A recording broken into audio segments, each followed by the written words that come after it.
Everyone, welcome to my channel. আমি তোমাদের সৌমনা। আমার ছোট্ট একটা মিনি ভ্লগে সকলকে স্বাগত জানাই। অনেকটা সকাল সকালই রওনা দিয়েছিলাম মায়াপুরে যাওয়ার জন্য। ওই দিন বেশ মিষ্টি রোদ্দুরও ছিল সকাল সকাল। আর ওইখানে পৌঁছে প্রথমেই মায়াপুরের নতুন মন্দিরটা দর্শন করি। এখনও পুরোপুরি তৈরি হয়নি, তাতেই কিন্তু বেশ সুন্দর লেগেছে। শীতকালে মায়াপুরের চারিদিকে এত সুন্দর সুন্দর ফুল দেখা যায় যে মনটা না ভরে যায়। বেলা বাড়ার সাথে সাথে বেশ গরম লাগছিল, তাই হারিবোল এই দোকানটা থেকে একটা ভ্যানিলা ফ্লেভার মিল্ক নিয়েছিলাম। দেখো, এক মুহূর্তে আমি তো এটা খেয়ে ভীষণ শান্তি পেয়েছি। এবার তো মেন মন্দিরে ঢোকার পালা, তাই জুতো ফোন সবই জমা দিতে হয়েছিল। আর ভেতরে ঢুকে কৃষ্ণ দর্শন করে বড় শান্তি পেয়েছি। আর ভেতরে ঢুকে তো কোনো ভিডিও ক্লিপসও নিতে পারিনি।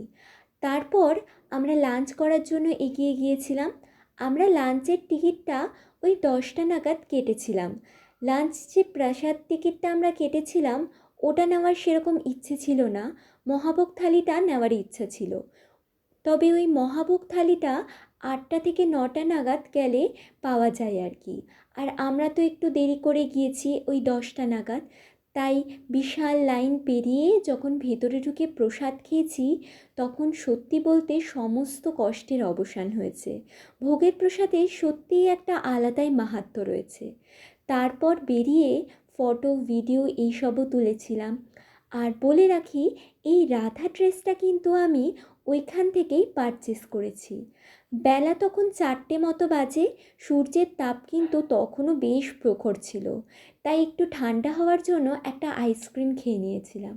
আচ্ছা, এই শীতকালে তোমরা কারা কারা মায়াপুরে গিয়েছিলে একটু কমেন্টে জানিও তো। ওখান থেকে বেরোনোর সময় আবার খানিকক্ষণ কৃষ্ণ নাম শুনেছিলাম। বাইরে যেন তো ভোগও দিচ্ছিল, তবে আর সময় ছিল না। আর তারপর বেরিয়ে মাধব পাস নামে একটা দোকান থেকে চাউমিন আর চিলি পানির নিয়েছিলাম। তারপর বাড়ির উদ্দেশ্যে রওনা হই। আজ তবে আসি। তোমরা কিন্তু ফলো কিংবা সাবস্ক্রাইব করে যেতে ভুলে যেও না।